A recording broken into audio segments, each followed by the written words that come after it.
He was a police chief who tried to fire a controversial cop years before. He was at the center of stories by the 7 investigators. So why did he lose his job instead?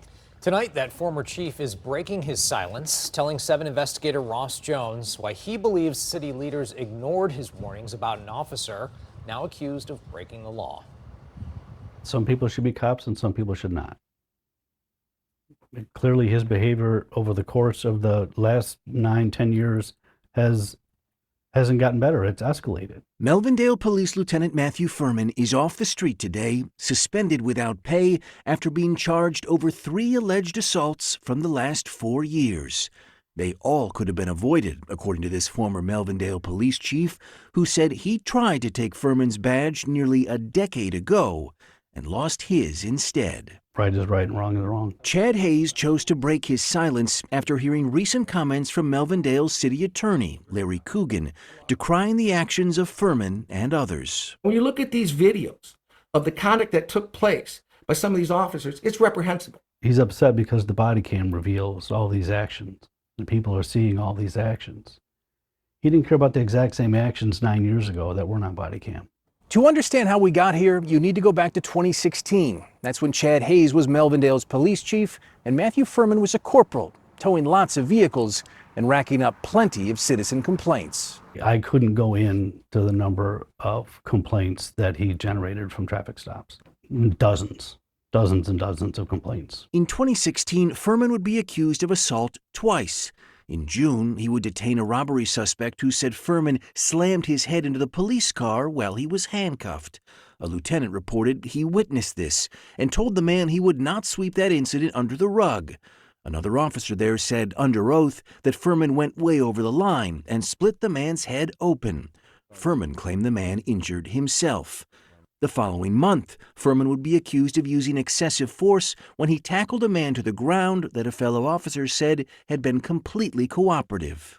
Veteran officers and newer officers in both occasions come forward and like, this is wrong.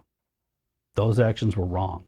Chief Hayes would notify city leadership, including Larry Coogan, that he was suspending Corporal Ferman without pay, saying he wanted to terminate him or have him appear before a trial board. 5 days after I formally requested to terminate him, they suspended me pending termination. At a hearing, the city would accuse Hayes of a litany of misconduct, including violating the city's social media policy, using profanity to describe other city officials, providing false statements to the Public Safety Committee, and improperly issuing discipline on Matthew Furman. Hayes denied it all. Why did they want to keep Ferman so badly, in your view?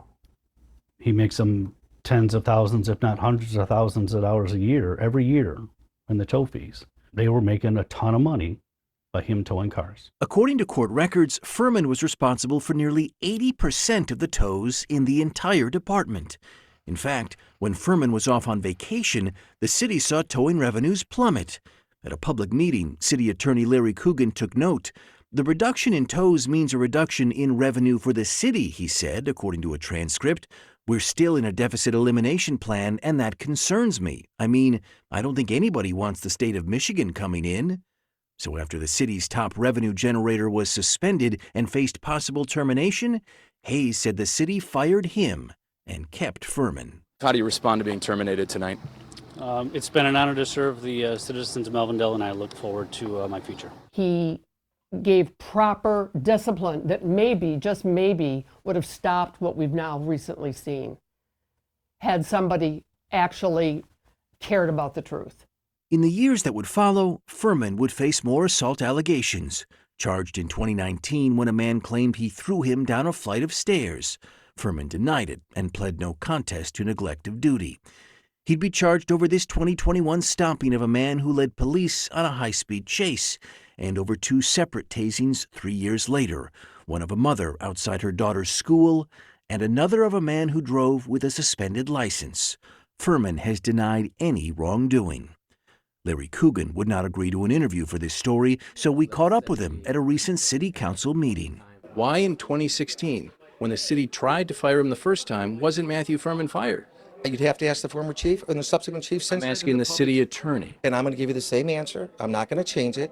You'd have to ask the city chief of police. Coogan says keeping Ferman had nothing to do with generating revenue, and he said firing Chief Hayes was the city council's idea, not his.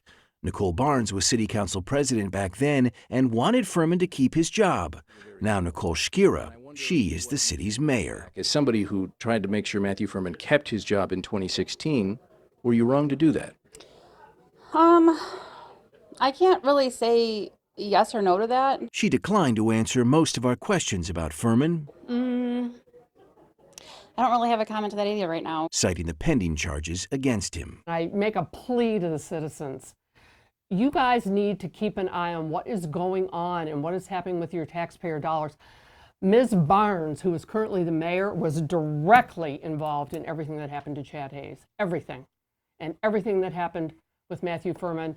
People, wake up. Melvindale's mayor wouldn't say if she regrets passing up the chance to fire Ferman almost a decade ago, but today, City Attorney Larry Coogan admits he'd like a do-over. In retrospect and looking back, it would have been nice. It would have avoided a lot of litigation. Absolutely. Seems like I was right. It makes you wonder why they didn't care 9 years ago when their police officers in their own city came forward.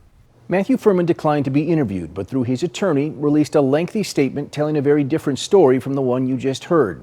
He said Furman's tows were always within the law and that he was encouraged to tow vehicles by Chad Hayes.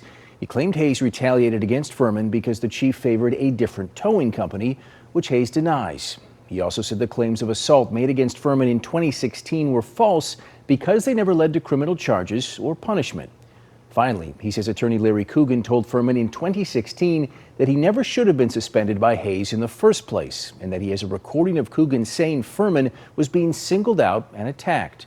For his part, Larry Coogan said Chief Hayes faced termination not for disciplining Matthew Furman, but because he did so without formally serving him with internal charges. Hayes disputes that. You can read Furman's complete statement on our website right now at WXYZ.com. I'm Ross Jones, 7 News, Detroit.